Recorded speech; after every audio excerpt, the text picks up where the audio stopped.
Assalamualaikum. Izin memperkenalkan diri, nama Muhammad Husmi Sahri Ramadan, Prodi PG PAUD, Fakultas Pendidikan Guru, Universitas Pancasakti Bekasi. Nama mata kuliah Pendidikan Agama Islam. Dosen pengampu Muhammad Rosidi SE MM. Izin memaparkan, mempresentasikan tafsir surat Al-Hasyr ayat 18. Saya mengutip dari tafsir Imam At-Tabari. Menurut At-Tabari dalam kitab Jami' al-Bayan, Takwil ayat Al-Quran jilid 13.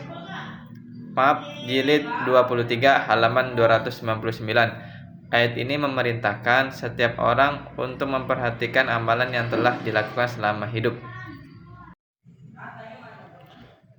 Apakah amalan itu berupa perbuatan baik yang akan menyelamatkannya di hari kiamat, atau justru sebaliknya, perbuatan buruk yang akan menjerumuskannya ke neraka? Dengan demikian, ayat ini menekankan pentingnya untuk introspeksi diri dan menilai kembali amalan yang telah dilakukan. Setiap orang harus menyadari bahwa amalannya akan dipertanggungjawabkan di hadapan Allah Subhanahu wa taala di hari kiamat. Oleh karena itu, setiap orang harus berusaha untuk selalu melakukan perbuatan baik dan menjauhi perbuatan buruk. Selanjutnya saya memaparkan surat Al-Hasyr ayat 19.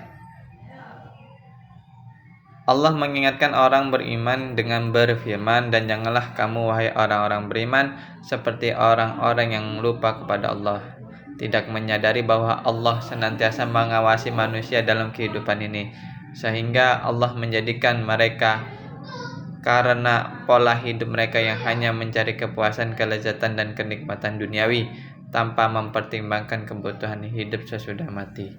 Manusia yang lupakan diri sendiri, yakni manusia yang tercabut dari akal kemanusiaannya. Mereka itulah manusia yang lupa kepada Allah dan lupa kepada diri sendiri, adalah orang-orang fasik, yaitu orang-orang yang bergelimang dosa dan perbuatan keji. Kemudian ayat 20, manusia yang lupa kepada Allah hingga lupa terhadap diri sendiri adalah manusia yang bergelimang dosa dan akan menjadi penghuni neraka. Tidak sama para penghuni neraka pola pikir, sikap, dan perilakunya dengan para penghuni surga. Para penghuni surga itu adalah orang-orang beriman yang berusaha mensucikan jiwanya, mendekatkan diri kepada Allah, menjalani hidup dengan berbagai dan peduli. Mereka lah orang-orang yang memperoleh kemenangan, mendapatkan surga karena keberhasilannya mengendalikan hawa nafsu dan tipu daya iblis dalam hidup dan kehidupan.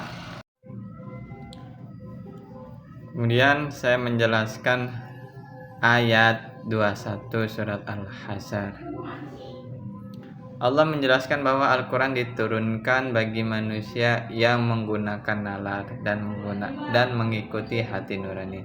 Sekiranya kami turunkan Al-Quran ini kepada sebuah gunung yang diberi akal, pikiran, dan perasaan seperti manusia, pasti kamu akan melihatnya tunduk terpecah belah disebabkan takut kepada Allah.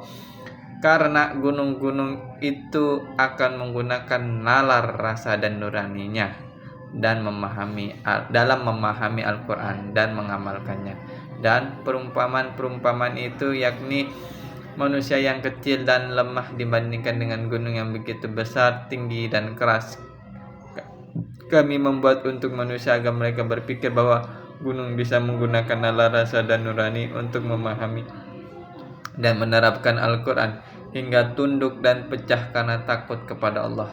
Mengapa manusia yang benar-benar memiliki nalar rasa dan nurani tidak menggunakan secara optimal dalam memahami dan menerapkan Al-Quran dalam kehidupan ini? Kemudian ayat 22, Al-Quran adalah wahyu Allah, petunjuk bagi manusia. Pada ayat ini dan seterusnya hingga akhir surah, Allah menjelaskan Al-Asma Al-Husna, nama-nama Allah yang indah. Apabila Al-Asma al-husna dipahami dan diresapkan secara mendalam ke dalam sanubari akan menguatkan keyakinan kepadanya. Dialah Allah, tidak ada Tuhan selain Dia. Dia memperkenalkan nama-namanya. Bila zatnya dipikirkan akan membingungkan, karena pikiran manusia tidak sanggup menjangkaunya. Bila namanya disebut akan menggetarkan hati yang beriman, bila sifatnya diuraikan akan mempesona. Dan bila perbuatannya diamati dengan cermat akan mengagumkan setiap manusia. Karena itu tidak ada Tuhan layak diibadati selain Dia, yang mengetahui yang gaib karena pengetahuannya tak terbatas, dan yang mengetahui yang nyata karena pengetahuannya meliputi zarrah. Dialah yang maha pengasih, yang kasih sayangnya tak mengenal batas, maha penyayang, yang rahmatnya kepada orang yang beriman sejak di dunia hingga di surga. Kemudian ayat 23, dialah Allah, tidak ada Tuhan selain Dia. Tidak ada Tuhan yang berhak diibadati selain Dia, Maha Raja yang kekuasaannya tak terbatas, yang Maha Suci dari segala bentuk kekurangan, yang Maha Sejahtera, yang menjadi sumber kedamaian yang didambakan manusia, yang menjaga keamanan yang pengayomannya lengkap, sempurna dan menyeluruh, pemelihara keselamatan manusia terutama di akhirat, yang maha perkasa mencabut kekuasaan para penguasa dunia, yang maha kuasa menghentikan paksa ambisi para pencanda kekuasaan, yang memiliki segala keagungan. Maha suci Allah dari apa yang mereka persekutukan, karena Allah berbeda dengan seluruh makhluk ciptanya. Ayat 24, dialah Allah yang menciptakan seluruh makhluk dengan hikmah yang mengagumkan, yang mengadakan segala sesuatu dari tiada menjadi ada, yang membentuk rupa manusia ketika masih janin dalam rahim. Dia memiliki nama-nama yang indah yang menggambarkan sifat dan perbuatannya yang mempesona. Apa yang di langit, bintang, bulan, planet, dan seluruh isi galaksi, dan apa yang ada di bumi, lautan, daratan, gunung, sungai, tumbuh-tumbuhan, hewan, dan lain semuanya bertasbih kepadanya. Tetapi manusia tidak memahami tasbihnya, dan Dialah yang maha perkasa menghentikan rencana dan harapan manusia dengan kematian, maha bijaksana dalam memperlakukan manusia dan menata jagat raya. Sekian dan terima kasih.